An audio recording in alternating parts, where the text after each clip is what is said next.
Welcome, listeners, to www.ironradio.org, the website and podcast for all things strength sports and sports nutrition. Thanks for listening. Good morning, everybody. You on another episode of Iron Radio. This is Phil Stevens. I am a powerlifter, Highland Games athlete, strength coach, and youth sport coach. Nice. This is Dr. Mike Nelson, and my voice is a little off since I celebrated my 50th birthday last night. It's actually this Tuesday, but at the Metallica concert with Pantera last night. Nice. There you go. Nice work. Oh, it's amazing. Coach Durrell with Strength Guild in KC. I'm a weightlifting coach, strength and conditioning coach, and gym owner. And I'm Lonnie Lowry, professor, 25 years, former competitive bodybuilder, coffee enthusiast, both personal and professional. In fact, let me share one little bit of science news this morning, and then we'll basically talk about non-science news, as well as a topic of the day, which we'll just talk about coaching styles like positivity and coaching and stuff like that. Strength and muscle sport news. I recently spoke to someone, and I mentioned this in recent weeks, about there's a push from scientists to develop cell-cultured agriculture, right? Like cell-based meat. In fact, there's a conference, the iCamp conference is September 9th this year. And they're talking about, plant-based proteins, mycoproteins, cell-cultured meat. Anyway, I just wanted to offer one really brief thing. This has bled into coffee. There's a piece in the March issue of Nature Biotechnology by Claire Terrell. Cell-based coffee future-proofs the world's favorite brew. So, Phil, you and I were talking about this just recently, of course, that, agriculture supports like 99% of human populations. It's just, you have to have it. And so just like with, the risk of, whether it's climate change or whatever it is with livestock and meat-based agriculture, that's not untrue with coffee as well, right? Coffee has had a history, and Mike and I have talked about this kind of stuff before, like coffee rust, and there's things that threaten the whole coffee industry, and yet the demand is huge, and we know coffee is a healthy beverage and blah, blah, blah. So I'm just going to offer this real quick, just really to shout out so people know that coffee is also going to this cell-based kind of approach. It says, this is, again, Claire Terrell, Lior Raviv, Pluri's chief technical officer, says that we hypothesized we could take cells from the plant and put them in a bioreactor to grow coffee. Through their work in cell therapy and cultured meat, the Pluri team knew that not all cells like the same growing conditions. So they took the plant cell samples, they made cell lines, and instead of growing them and just swishing them around like in a culture, they used some kind of packed bed bioreactor. I'm just reading this clip from the Nature Biotechnology site. I guess the coffee slowly, it flows through, it takes it on a tissue-like structure, they add some salts and vitamins and this and that. But isn't that interesting? I thought that even coffee is going cell-based. I just think it's going to be a slow evolution in the next 10 years, that we're going to move more and more away from what you might call gross level plant and animal, and we're just going to take the cells that we need from them to eat and drink, I guess. So cell-based coffee. That just surprised me when I was browsing around the news today. Anyway. Do they say where they're at in that process? That I don't know. As an outsider knowing nothing about it, it seems incredibly complicated. Yeah, no, this abstract gets cut off. I'm not paying $29 for it. Yeah. Another reason to do, open publishing, I guess. But I'm guessing it's early. I mean, if this is in Nature Biotechnology, this is the scientists developing it. Yeah, before this becomes a product, it's going to be, I'm guessing 5 years or so. It's just amazing that everything, I didn't think about it much, like animals, plant, why not do it with the plants? And when there's some kind of massive coffee ag collapse, we still have coffee. You're right. There's so many things to unpack on that one. Like, is it going to taste anything like coffee? I'm guessing it would. I don't know. And coffee's not just one thing. So if it's nasty, it's still coffee, I guess, in definition. Anyway, that's all I've got. But I knew that we didn't touch on something that we've been meaning to, right, Phil? Yeah, we were talking about, well, we actually mentioned it right after last week's show, is that we didn't bring up the CrossFit Games this year, and sadly, it began with the first event of the day. An athlete died, so and it's just snowballed since then. Um, and sadly, you go watch the video, and it was pretty blatant disregard of athlete safety from what you Yeah. see in the video, to where there are top athletes coming out and just like, I'm done. I'm done. And it's been, there's been whispers of it for a long time from uh, their concern for athletes, from way back to the one in California where they had the rigs out in the sun all day and everybody jumped up to do their freaking their chin ups and muscle ups, and like badly burnt hands and things like that. And it was just gross negligence. I mean, it doesn't take an expert to realize that when it's really hot and there's sun and there's a black metal rack, that's probably going to get pretty warm. And and this time, like, burnt hands is one thing, but an athlete drowning in front of hundreds of people is another, with two so-called safety personnel within feet of him. So yeah, I don't know, you guys can give your thoughts on it, but I mean, I think we're going to see, like, litigation has to happen. I mean, Oh, yeah. so, and I mean, especially with big athletes coming out now and saying, like, safety has not been a concern for a long time. They always say that safety's number one concern. They're like, no, it hasn't been for a long time. It's been the test is their concern, like making this tough on them. But go ahead. I would say, I mean, I would agree, but part of it is as far as like litigation against or whatever, and maybe, I mean, the one thing I've seen, the people who are like quote unquote like defending CrossFit is like essentially in triathlons, there's deaths in the triathlons as well, and they're like kind of comparing it to that aspect. But the frustration is that the design of the workout was part of the problem, or like problematic, where it's like designed, and I don't even know, because it's not necessarily entertainment, right? Like, no one, the first day of the game is always like some really long aerobic stuff, like, and so it's just like a long event with swimming at the end instead of the beginning to be cute, as opposed to, because I don't know that, who do you know that would be like, oh my gosh, that sounds so interesting, I'm gonna watch that because Yeah. whatever. So that's like part of the frustration with this particular part. The difficulty with like the litigation is like based on, and they might have enough evidence with like some of the videos that are pretty bad, but I mean, CrossFit in general, just the philosophy itself is where the danger is. And I know there's a lot of people who are going to get frustrated and like act like this was the last straw. And like the athletes are different because they're experiencing it. And then there's something every year. It's not just like you talk about the one with the heat, on the sun on the black rigs. But then, so there was a regional event where they set the rings, the gymnastics rings, too wide, and they had like a crazy number of pec tears in that like regional set. So you had that. There was one. It's one of the guys that was there this last weekend or whatever, or that at the games this year, who was talking about one of the events at the games where they had to do like some running, and then at the end you had to do it was like a squat max or something. Yeah. But it was raining and they wouldn't let them change their shoes, so people were getting injured doing that. And so, I mean, my thing with the CrossFit stuff is like, they have always, like, the philosophy has always been, and some of this is on the people who do CrossFit as well, is novelty over the actual either fitness or test itself. Yeah. It's like the novelty of the event is like what quote unquote is the draw. Yeah. And so what a lot of these people, what a lot of the athletes were doing, and it was almost like they were trying to kind of unionize almost and they tried to create like this little conglomerate of athletes, like for the protection of athletes, and CrossFit like dismissed them every time. That's like what their frustration is. But yeah, CrossFit itself, like the philosophy itself, and it's kind of morphed into it more so than it necessarily started like this, but the novelty of the exercise of the workout being over safety, like the actual production, the actual value of the workout.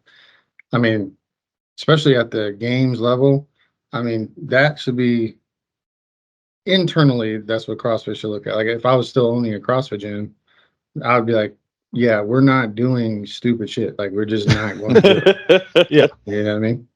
No, and that's a personal. Yeah, that's definitely, it comes on a personal choice because, like you said, a lot of people join this type of stuff because of that. And it has from the start. You look at, you go back to their background, the Pukey the Clown and everything. They championed all that stuff. Yeah. And it was be ready for anything at any time. It's like, yeah, but at some point, especially at the high level, there's got to start to be some kind of safety concern. And like even like the one that struck me is you have 800 plus athletes and no EMT professionals on staff. Like That's even what at my I son's can't find. that's insane. At my son's little football games, like they have to have an ambulance on site. Like it's required. Yep. Just in case. And it's like, no, we don't need them. We have our own safety personnel. Yeah. And then their own safety personnel like failed miserably. You watch that video and the two guys on the paddle boards are literally like watching the finish line, and there's a dude in between them struggling, and neither of them see him. And you know, it came to the point where there's people from the crowd trying to run towards the shore to go out there, and they're like, nope, get back, because they thought they were trying to mess up the games.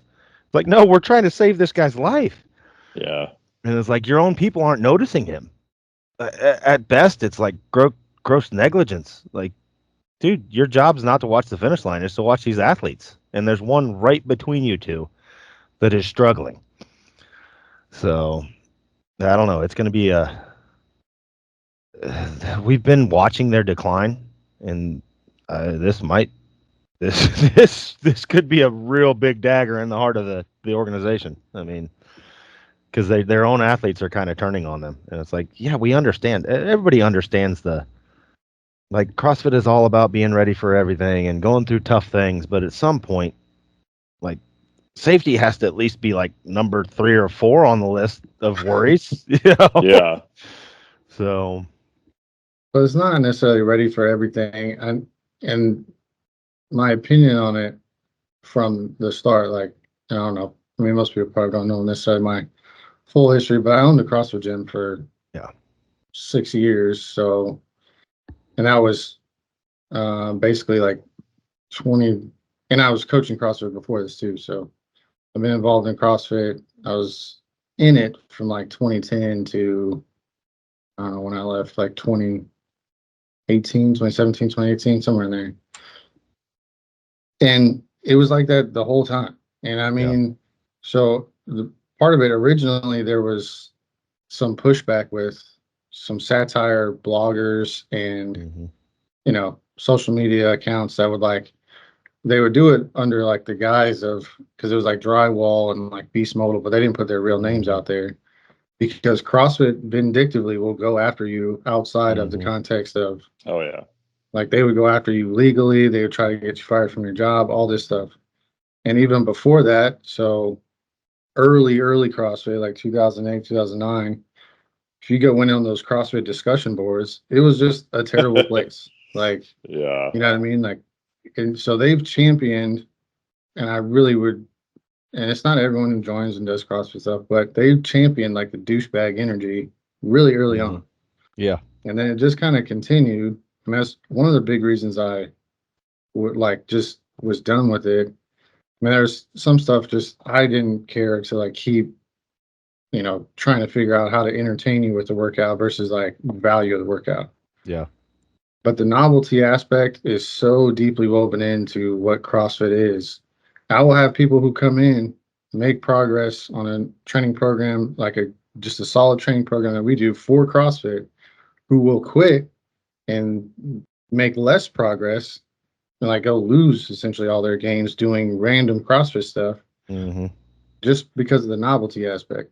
So, I mean, some of it, I'm not going to put all of it, I'm not going to like blame the victims here, but like CrossFit in general, like the actual population turning now when it's like, this has been a pattern of like long-term behavior of CrossFit. Yeah. And I think there's ways you can, especially at the games at that level, like, you know what's going to go on. You should know the location. You should know the facility. You should know the weather. I mean, you know, this is supposed to be a professionally run event. I think you can still make it ridiculously hard if you want to. Like, I think of the marathon row thing they had, which I think it's a stupid idea, but it's much safer than doing long swims at the end of a bunch of other stuff and, other horrendous things you could do to people. Yeah.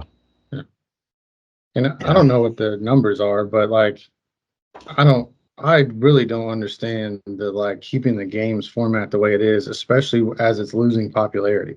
Yeah. Like it's Yeah, not, especially now. yeah, it's not gaining popularity. Like it's not more popular because you do a bunch of stupid shit. It's like, you know what I mean? Like it was popular. The reason it's popular is participation, right? Yes.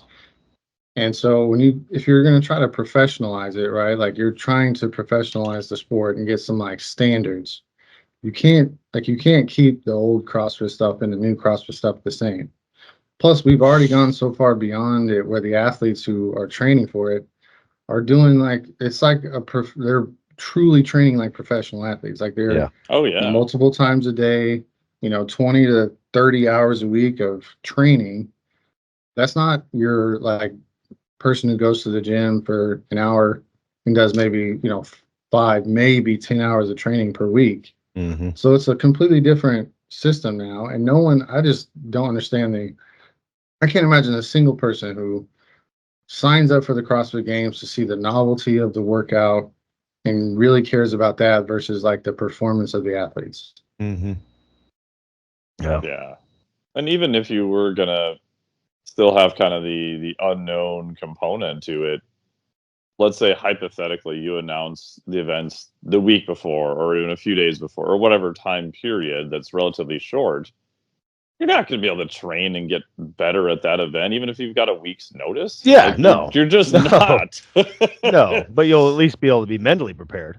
Correct. Yeah, mentally, yes, and do some Yeah. other things. Correct. But you're physically, even if you had a week, Yes. you're not going to get better in that week period of time. Yeah. And I mean, I think it just seeing like, just have a standardized list of like, Yep. like here's the 30 things you need to be ready for. Yeah. 15 of them might show up, but at least you have time. Like, okay, you need to be able to swim this much. You need to be able to, like, for God's sakes, have a just a list of like, if you can't do this, maybe don't come. If you're not comfortable with doing this whole list of crap, like maybe you should think twice. Like, but the bad thing is like, from what I hear, like the guy who drowned was like a professional water polo player, and like he was good at He had swimming. competed at a high level before too. Yeah, so it's like he was good at what he ended up, dying at. But it's just something that happened. I'm trying to look up the workout, and it just says run, swim. That's all I can find. Yeah. But I know the run was first. So the Yes. part that like people are like really, I mean, as far as giving people a hard time, I'm wondering what you guys are thinking about this. Is there a safety component to, and some of the people here have said it too. Like he's a SWAT scuba guy that trains here, and he was talking about like triathlons, like why the swim is first. Mm-hmm. Yep. But putting the run first or doing like pre-fatiguing stuff before the swim, do you guys see that as like one of the central, I mean, outside of the essentially negligence from the employees, but the actual workout design itself, do you guys see like if a problem there that's like, okay, this is obviously something we shouldn't do? Well, yeah, you're asking for trouble at that point. Oh, you're yeah. you're pre-fatiguing athletes prior to putting them in water. Where I mean, it doesn't take that much of a brain to realize that this could be a problem. I mean, like if the run's second, like potentially the worst thing that happens is you just can't do it. You sit down and quit. If you sit down and quit in the water, what happens? You die. I mean, so, or there's a chance of that if your safety personnel that are on staff just can't get to you in time. Like if the safety staff can't get to you in time on the run, you're like, okay, you're walking, you're sitting down, laying down on the ground. So you're setting yourself up for bad things to happen in that situation. All right, so I found it. I don't know if this is, I don't know if he's the individual or the team, but the one I'm seeing is a for time 3.5 mile run, 800 meter swim, which was in the lake. So Yeah. it's like open water swim, not Yeah. in a pool essentially. Which I actually like that part of the games, like the row, like that boring ass row they did that Mike brought up earlier. Like I'd have rather seen them on the water, because at least then you can, from a spectator's aspect, it's fun. You can see who's Yeah. ahead, you know. But if you're in a boat, the chances of you dying are nil. I mean, you put them in the water on their own, and they're having to swim. And like I understand the toughness aspect of the games and the be ready for anything, but like be ready for anything needs to come second to their safety. And that's what a lot of these athletes are coming out now. Like the one guy, he's the one who actually formed, like tried to unionize it or whatever, and formed the Professional Fitness Athletes Association. And their whole goal was like they met with CrossFit talking about safety, and they're like they just ignored it. Like anything that we brought up, they were like, nope, not worried about it. And it's, to me, it's bad when you have your top athletes are now starting to be like, I'm done. I'm walking away from this. It's, if it's becoming stupid to them and unsafe, it's probably a bad idea. So, I mean, I'm looking at the workouts now, but like some of these, and I forget because I just not as involved. Well, I'm not involved at all anymore. I actually forgot CrossFit Games was even happening until I saw Yeah. the guy died. yeah, exactly. But like, so there's a workout on. So this is after. So first day was like just that event. That was the only event that day for the individuals.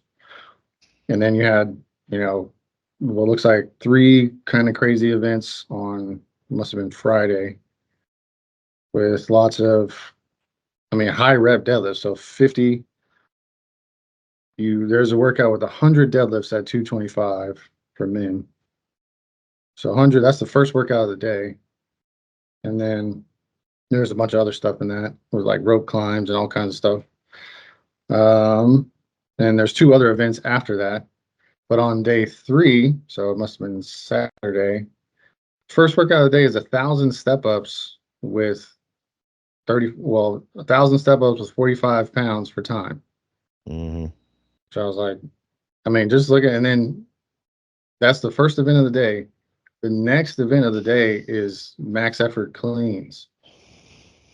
Yeah. So just in terms of like, just the style and strategy of because let's say you did all this, right? You got through all this and you did it well. What are you prepared for? Yeah. What military like worst case scenario, right? They always compare it to military stuff. What military engagement are you prepared for after you do with all of this stuff? Well, and I think Like, that's the point of what we're talking about. It's like my problem with it is like they do try to compare CrossFit to like military and stuff, but war and athleticism is two different things, and they should not be combined. Like a life and death situation, like athletics should not be that. You know what I'm saying? yeah, I'm gonna do something that when my life literally depends on it, or my family's life, I will do anything. Fuck my life. I'm okay. I'm gonna do anything I can to save my family from the situation. But like mixing that with athletics and a contrived situation, like a lot of these things seem like you're giving no, like, if the athletes break, we don't care. Like, okay, well, let's have them do 100 fucking deadlifts at 225, and then a day later have them do cleans. It's like you're probably asking for an injury at this point, and these people are gonna do it. They're like we've talked about numerous times with athletes. They're gonna give their all, and your workout design in itself is just asking for an injury.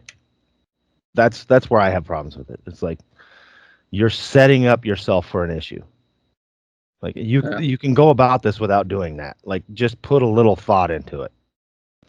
Yeah, and I can say like I do some work as a physiologist for the Special Forces experience, and there is ways you can have people do things that are incredibly difficult, but yet also still have a fairly high level of safety. Yes. But the people who run it, one of the main guys is a former tier 1 operator from Canada.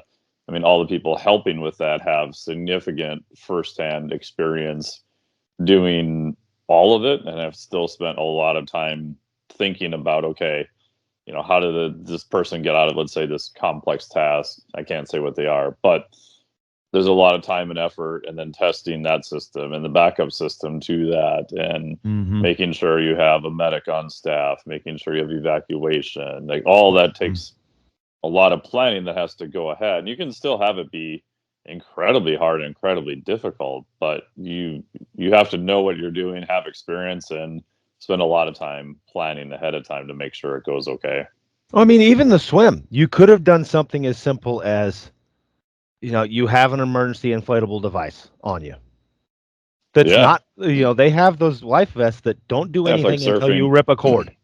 Yep, for surfing. Yeah, exactly. And it's like they could have had those. And then this dude knew he was in trouble. He could just pull his string and poof, he's fine. It's not helping him swim and if you pull the string, you're done. You're out of the workout. You're done, yeah. So, but at least you're not dead. So, I mean, it could have been simple things like that. Just some kind of simple safety measure that it takes just a little pre-thought and $10 a piece, and these people are paying a lot of money. So it's not that hard to add another level of safety. So it's just like there was no thought given at all. No fucks were given. So, right. Jarrell mentioned douchebag energy. I love that. What a great way to describe this goofy, like, I'm all in and I don't know why, and it's dangerous, and your workout is my warm up and I'm a tough guy. But how many times have we seen, like, from an academic perspective, I was at an ASCP conference and it was one of the keynote talks, and it was the founders of CrossFit, and a lot of people in exercise physiology or in physical therapy that I've talked to, they just kind of roll their eyes at the whole thing because it seems inherently risky. It's ballistic. You're in odd positions. We used to joke about, I think Fortress said something about running a mile with 135 on a barbell over your head. It just, how can we make this as novel as possible? And when you commercialize something like GPP, and you guys are even debating the applicability to military, because in fact, at the ASCP conference, one of the guys that was talking was like, I'm military and this is so valuable. And does it transfer? I don't know. I've never seen any data on that. Yeah. But it does seem like something that PTs and exercise physiologists have rolled their eyes a little bit. Just when the philosophy is crazy shit, then, how do you put safety first in that kind of situation? It seems like an oxymoron.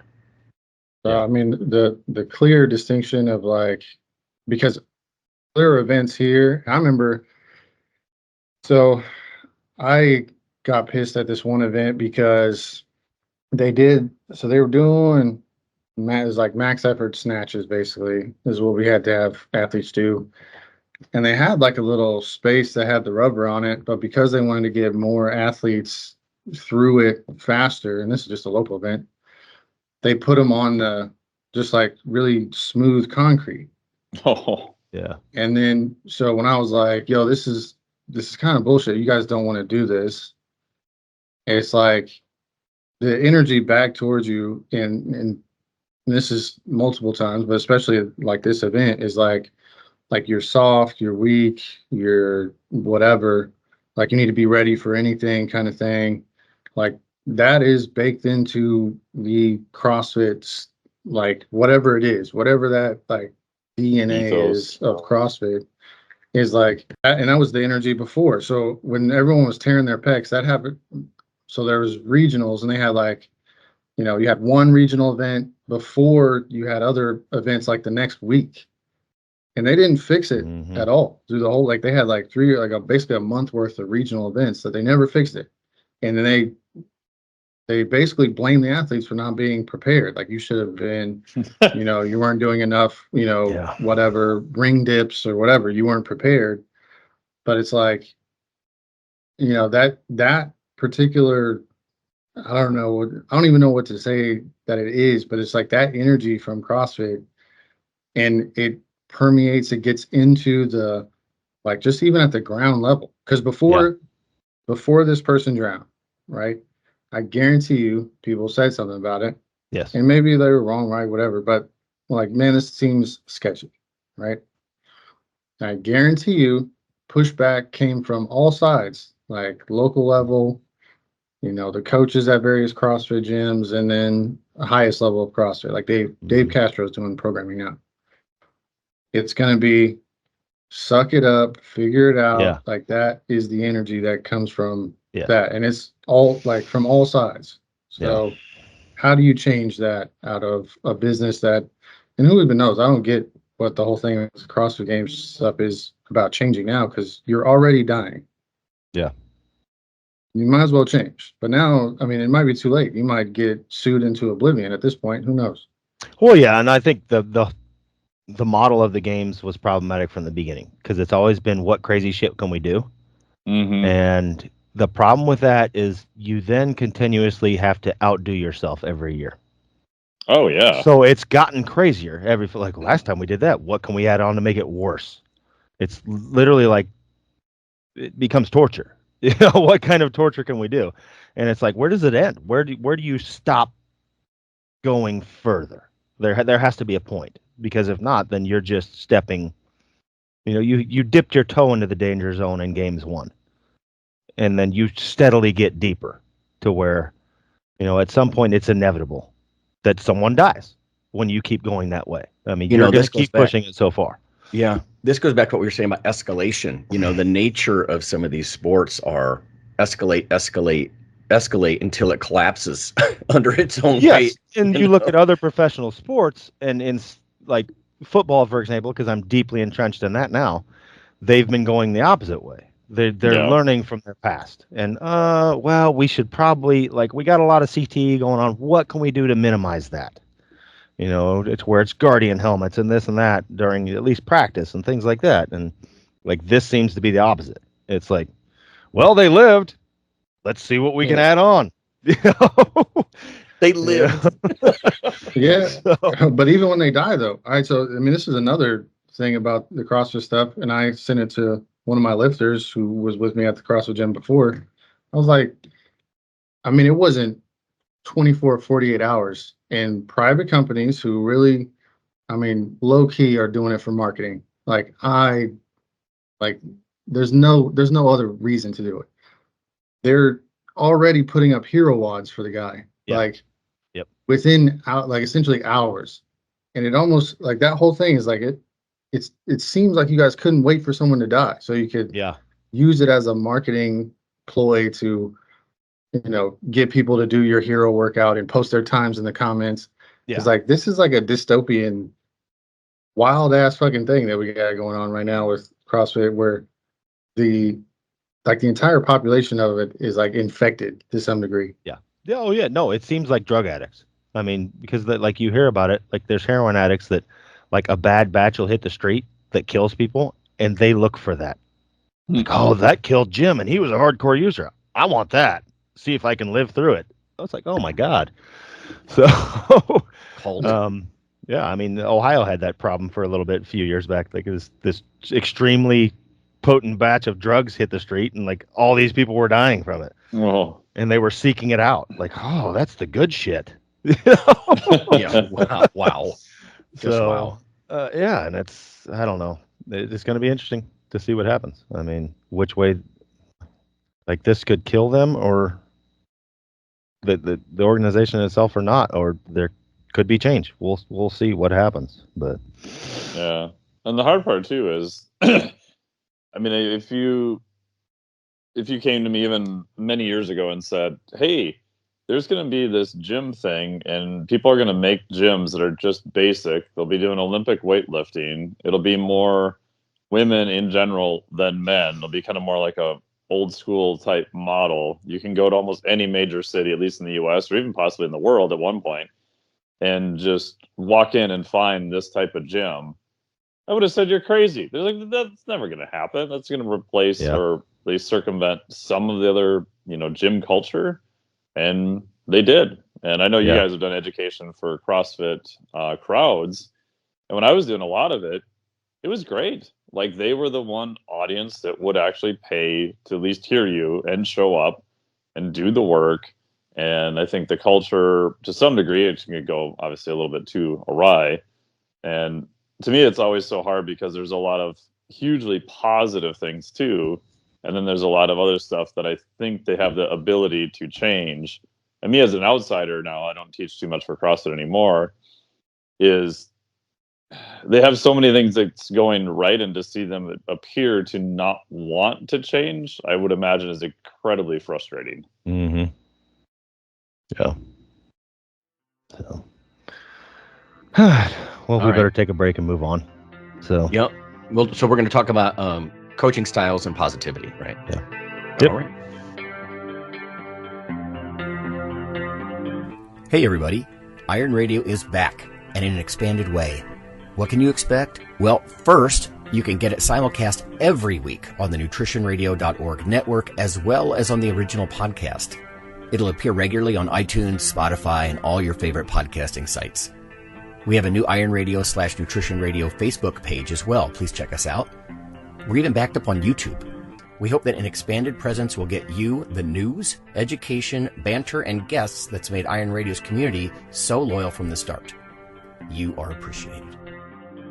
Okay, everybody, we're back. And like Lonnie said before, we're going to talk about coaching styles and positivity. I'm actually reading a new book, and because I'm coaching a lot of youth, and sometimes you just need to keep education going on. And one of the things this book was stressing was, especially for beginners, it's just the positivity needed. And a lot of times we see the opposite in that. And, I get it caught up in myself. And I just reading the book, I realized that, man, you were screwing up a little bit last year, because I was like last year I was coaching. Ended up being head coach of my son's team. And there were many times where I was the only coach with 18 second and third graders. And, you can get frustrated as a coach doing that, because a lot of times it's like herding cats, and it's really hard to be positive when you've got 18 kids that are like just not paying attention, and you end up getting a little angrier than you should and things like that. And like when the opposite is like what you need to do, and what I've said from the start when I'm working with youth is like my number one goal is always make this fun, like because I want these kids to be hooked on physical culture, and like yelling at them and degrading them is the last thing that they need. Like I try to be super positive with all my kids, and it's just that mindset to get them hooked, because if I can make them my friend and I can make them love activity, then later on I can push them and get a little more demanding out of them. But like step number one is like literally just getting them hooked on physical culture and things like that. So I just wanted to talk about that a little bit today, and just different mindsets and tricks for training not just kids but everybody. I mean, the amount of people that are motivated by degradation is low, and they're usually at the elite level. It's not until a very high level that you can be like, "Come on, bitch, quit being a pussy." To get somebody motivated. Like when you got a little kid or somebody that's brand new, it's like, sack up and lift it. It's like, oh, that's probably not the best idea for them. They're not going to come back. So, but I don't know. I wanted to talk about that a bit. What are your guys' thoughts? I mean, my general thoughts are, I think it's always going to depend upon the person, but I would generally agree that the younger the athlete is, the more positivity is going to help. And if you're coaching in person, for Christ's sake, just look at their face, look at their expressions after they did the thing.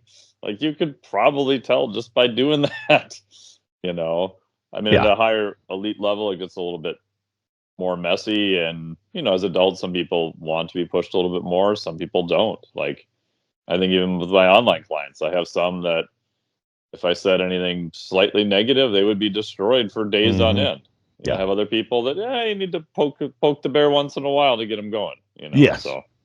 Well, and there's a point there. Like with my older kids, like with my youth football, for example, the kids that have been in the system for like 4 years. Yeah, they know what's going on. I can be like, dude, come on, step up. You know this. But a big problem, and that's one of the things I try to point out to all my coaches, is like, with these youth and with new people, like a big thing is if they are screwing up, like, okay, they're obviously making a huge mistake. Like, lead with something positive. Hey, you did this good, but if you just lead with something positive, you latch into their brain, they're going to listen to you more. If all you're doing is bitching them out and telling them how bad they are and how much they suck, it's a quick avenue to not coming back. And Yeah. not more than that, it's a fast avenue towards like just getting disinvolved with physical things, which is like that's the last thing that's like we need more people in the population doing things than ever before. So a little positivity can go a long way, and it's like just hey, I really like the way you did this, even though like number one they did bad, but just give them a nugget of positivity, and then lead into the let's try fixing this. It's not that hard. So I mean, where I noticed this the most, not necessarily with coaching, because I'm just not like, I am not the grade and shout out you because I had nothing but coaches like that in basketball coming up, and I Yep. hated it. So Yep. I like loved basketball, like to the point where even was playing college and essentially quit because I hated that energy so much. But Mhm. and that's 20 years worth of playing basketball. Yeah. But it's the parents here, just because I have a floor coaching system essentially where it's like the kids could be training on the floor with their parents at the same time. Yeah. And parents, they're like kids at work, they start doing that Yeah. whole thing. Oh, yeah. I'm like, yo, listen. And because the kids, when they come in on their own, and I see the difference, like they're more themselves. Mhm. I do want the kids like chatting and joking around and having fun a little bit. And like I mean, there are times like if it goes a little bit over the edge, I'll bring them back. Like, hey, let's get to your next set, whatever. But I see it from the parents a lot, and where kids are almost scared to do anything when their parents Yeah. are there, Yep. and so they don't even get in the right like state of mind. But because, and this is more recent for me, is where I think your best performances don't come at like. I know we champion like the Jordans and Kobe's of the world. It's like when they get angry, then they, get the little Hulk mode or something. But I actually think at play is the best. Like Yes. when Usually. you are playful and relaxed and like you're more likely, it's not necessarily that you're training hard, quote unquote. It's just that you are like having fun. Like you'll do more stuff. Yep. Like you'll reach for a little bit higher. Like, oh, I'm having fun with deadlifts. I want to see what I can do. And Mhm. then when parents are around, they're like, on them, get to where all this, and it's like, listen. Now I've had conversations with parents sometimes where it's like, listen, if we don't get everything done today, I have them tomorrow. And the goal for me is with kids, if they start with me elementary, middle school, is to have them through high school and like Yeah. graduate. It's like I got another day. It's okay. Yep. Like Yep. I got more days. It's all right. Well, and that's my big thing. Like it's a change in mindset with the football things. It's just that. It's like let's make it fun. Okay, we could run 18 gassers at the end of practice. Or we could like line them up and play a game. And we're essentially getting the same thing, but we're hiding it as fun. And you get at least 50% more out of them. Like if all you present them is like, here you go, guys, we're going to do a big round of suck. Their mindset, they come into the mindset of, okay, which don't get me wrong, especially with football and things, there's a point where the team together needs to go through some suck because they're going to find that this season in a 2-hour long game. Yeah, trauma But, bonding. Like, yeah, you guys need to go through some suck together, but we can at least focus that suck with a little bit of fun. Like, we're going to play ultimate frisbee instead. And like, they sprint faster doing that because you've hidden it as fun. And it's like, it doesn't all have to be suck, give them some good times and you'll get more out of them. But, Phil, you and Jarrell both touched on this. The literature totally backs up what you're saying based on a talk. My wife just shared its talk with me. It's Sean Aker. It's a TEDx talk on positive psychology. It's actually called The Happy Secret to Better Work. But he was talking about how the literature really supports that, like that aspect of play and fun. Because of dopamine and different neurotransmitters, you are actually better. Cognition is better. Physicality is better. Things are just better. Let me give you a quote here from this little clip. This is on positivepsychology.com. You can find all these talks, but this is the one that we were just watching yesterday. Because this guy's, he's spoken to the NBA, NFL, He says, we often believe that we have to be successful to be happier, but Aker gives plenty of reasons why we can reverse the formula. In this video, he tells about activities to help us do precisely that, summing it all up in a thought-provoking sentence. If happiness is on the other side of success, your brain never gets there.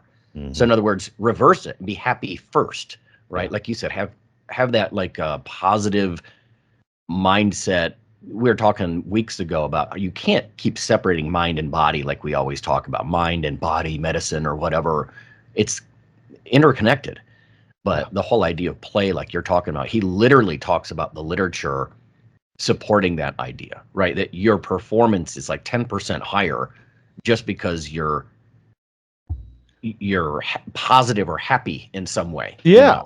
And a big part of making elite athletes is that, like, elite athletes have the innate ability to, they actually enjoy the suck and they look forward to it. Like, this is gonna fucking suck. I can't wait. But it takes time to get there. It, like, for me to get a fourth grader to realize that, to embrace the suck, and that to know that on the other side of suck is excellence.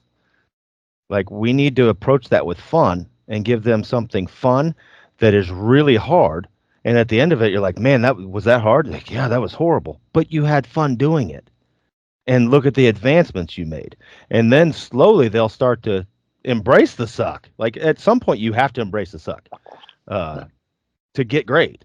But if we can get there positively instead of just through degradation, and I think we could, I hypothesize that we could get there faster, get these athletes there faster, because you have to embrace it. I mean, if you want to make it to the NFL or NBA or something, like, you're going to have to just embrace the fact that I'm going to go through some grueling ass shit. So I might as well have fun doing it. And it's the same thing in the workplace. Like, I've done jobs that are just freaking horrible, like physically demanding. But if you just make that mental decision to have fun doing it, it makes it go so much quicker. But it's getting your athletes to realize that, well, I might as well have fun doing this because it's going to suck either way. And if I'm mentally just dreading it the whole time, it just sucks 4 times worse.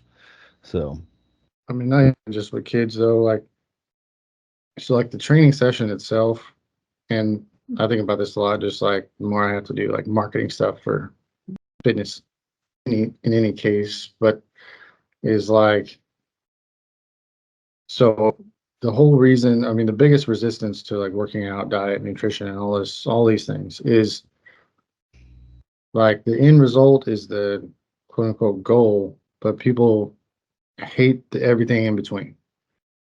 But like getting to it, and I know we just spent a segment trashing CrossFit, but like that was like the real value of CrossFit was that, right? Like, he was being able to make something, fun-ish. Don't get me wrong, the novelty aspect is still cringe and all that, but the idea of like a group workout where you have, kind of a playful attitude towards the session, I'll say that, it is a good thing, like where people are like, all right, I'm going to come do this thing, and it's, it's hard, but like that's a distraction almost. Like the difficulty of it is, essentially a distraction aspect. And because kids will get there faster. Adults actually have the most resistance because they've built it up over decades of, whatever fitness PE garbage that they've intaken or taken in prior.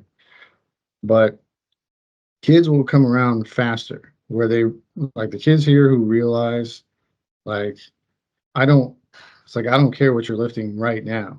I just want to see you like keep getting better.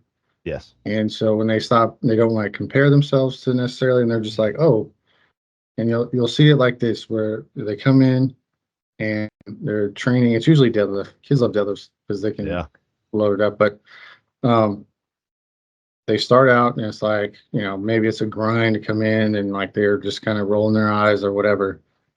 They start, seeing some success and like, oh wait, like how much can I do today? And you start seeing that question shift, or that like body language shift, and then they're off to the races. Yes. It doesn't take long, maybe a month, 2 months before they like start seeing those little wins and they take off. Adults, that's not so much because they want it right now. Yeah. And that's 100% with the kids. And that's one thing I try and do. And it's like I try to have a flip in mindset to where a lot of people, especially sport coaches, punish people with more work. Their punishment is more exercise. And I try and flip that on its head, and like you get to earn more work. And if you can make that flip with a kid to where like they want to work harder, like if you guys do this, I'll let you do more. If you can make that swap, you can make great athletes.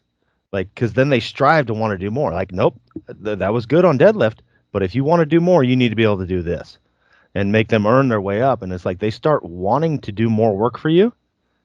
You're hitting something golden, in my opinion, to where they're like, instead of coming in, they're like, I wonder what the fuck I have to do today. What he's going to torture me with is like, I wonder if I can do good enough to do more work.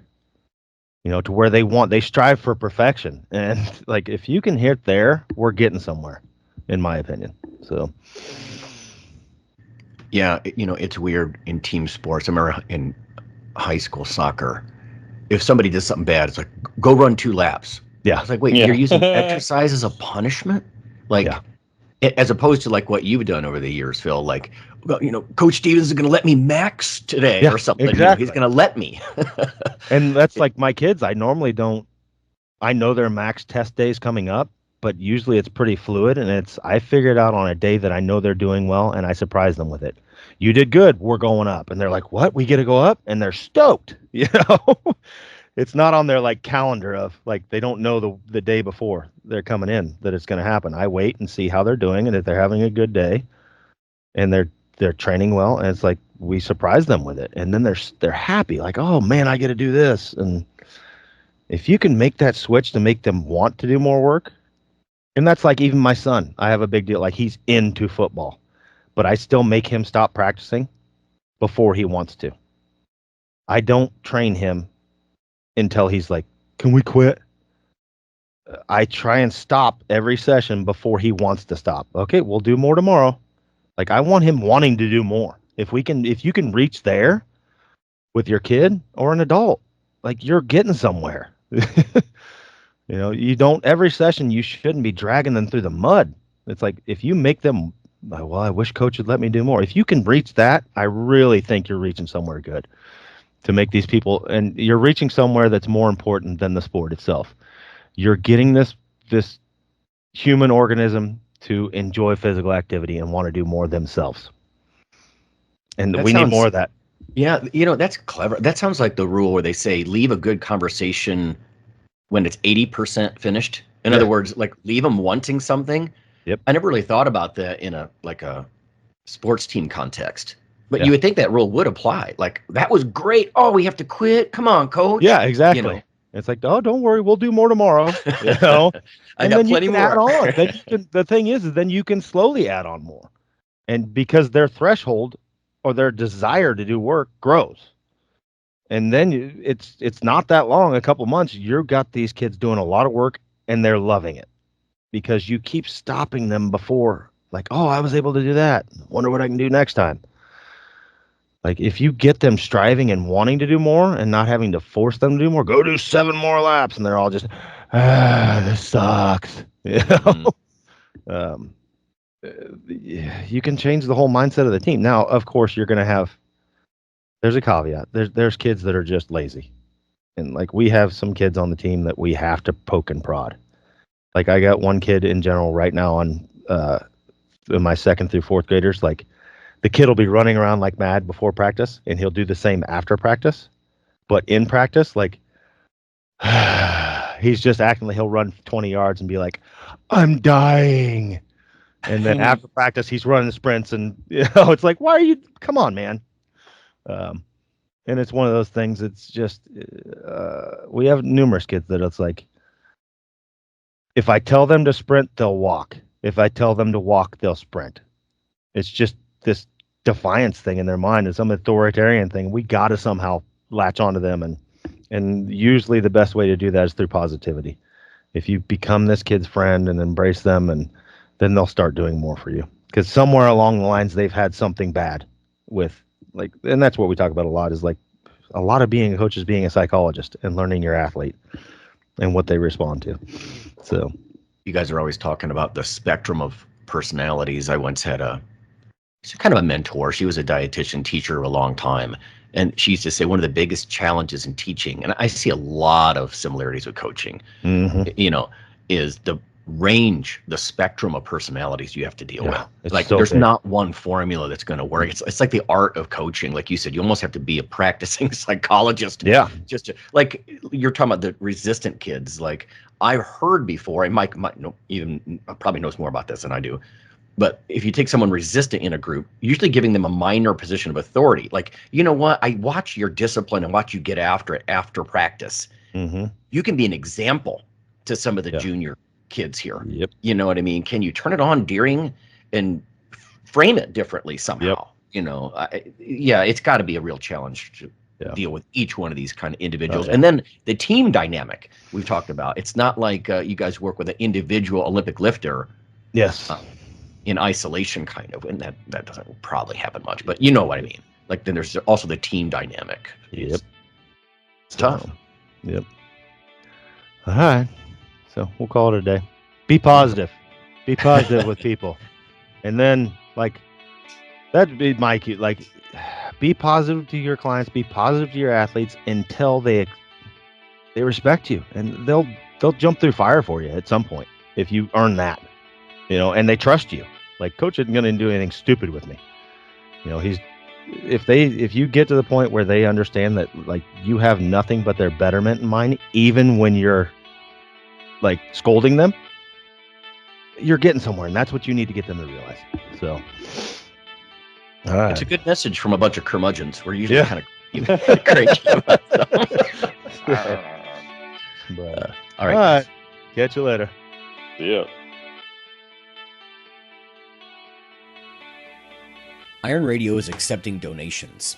If you like what we do, the professors, the scientists, the bodybuilding show promoters, the athletes themselves in powerlifting and bodybuilding, please consider making a donation or maybe buying something from the ironradio.org store.